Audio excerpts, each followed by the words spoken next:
ஓம் சக்தி. கனத்த இதயத்தோடு இன்று உன்னை நான் தேடி வந்திருக்கிறேன்.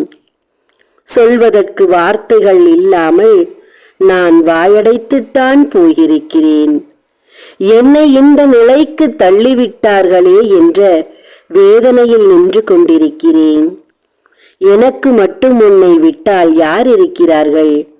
உன்னிடம் என் மனதில் இருக்கும் வேதனைகளை கொட்டி தீர்த்து விட்டால் என் மனமும் லேசாகி விடும் பிள்ளையே. உன்னிடம் ஆறுதல் தேடி வந்திருக்கும் இந்த அன்னையின் வாக்கை பாதியில் தள்ளிவிட்டு போகாதே. மிக பெரிய ஒரு வேதனையோடு, மிக பெரிய ஒரு காரியத்தோடு உன்னை தேடி வந்திருக்கிறேன். இதை நீ முழுமையாக கேட்டால்தான் நான் செய்யும் வேலையும் எனக்கு திருப்திகரமாக இருக்கும். என் மனமும் லேசாகி விடும் பிள்ளையே. நீ என் மீது பாரத்தை இறக்கி வைத்துக் கொண்டிருக்கிறாய். என்னை நம்பி உன் வாழ்க்கையை ஒப்படைத்துக் கொண்டிருக்கிறாய். அப்படி இருந்தாலும் என்னால் எதுவுமே செய்ய முடியவில்லையே என்று வேதனையில் நின்று கொண்டிருக்கிறேன். ஆடாத ஆட்டமில்லை உன் எதிரே. ஆடிக்கொண்டேதான் இருக்கிறான். இன்னும் அவன் ஆட்டத்தை நிறுத்துவதாக இல்லை பிள்ளையே. காரணம், உன்னுடைய கர்மா இங்கே அதிக அளவில் நின்று கொண்டிருக்கிறது. இதை அவன் சாதகப்படுத்திக் கொண்டு குத்தாட்டம் ஆடிக்கொண்டு அவன் அடுத்தடுத்த காரியங்களை செய்வதை பார்க்கும்போது என் மனம் தாங்கவில்லை. இதையெல்லாம் அவன் செய்து முடித்து விட்டால் உன்னால் இருக்கும் நிம்மதியையும் இழந்து தவிப்பாய். இந்த உலகத்தில் வாழ்வதற்கான வழி இல்லாமல் போய்விடும் என் பிள்ளைக்கு. என் பிள்ளை இப்போதே தாங்க முடியாத பாரத்தை தாங்கிக் கொண்டிருக்கிறது.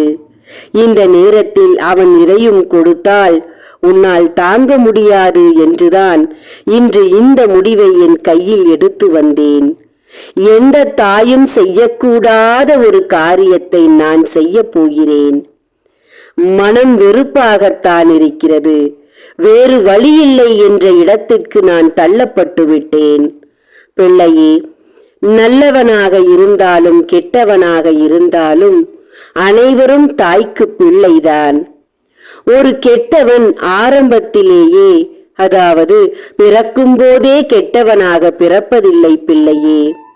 காலகட்டம், அவனுடைய கர்மா இந்த பாதையில் அவனையும் தள்ளிவிடுகிறது என்பதுதான் உண்மை தங்கமே. அவனும் நல்லவனாகத்தான் இருந்தான். அவனுடைய கர்மா வேலை செய்யும் நேரம்தான் அவனுக்கு இதுபோல தீய எண்ணங்கள் மூளையில் இறங்கி உன்னை கெடுக்க அவன் இறங்கிவிட்டான். உன்மீது பொறாமை எண்ணம் கொண்டு விட்டான். உன்னை அழிக்க அவன் தயாராகிவிட்டான்.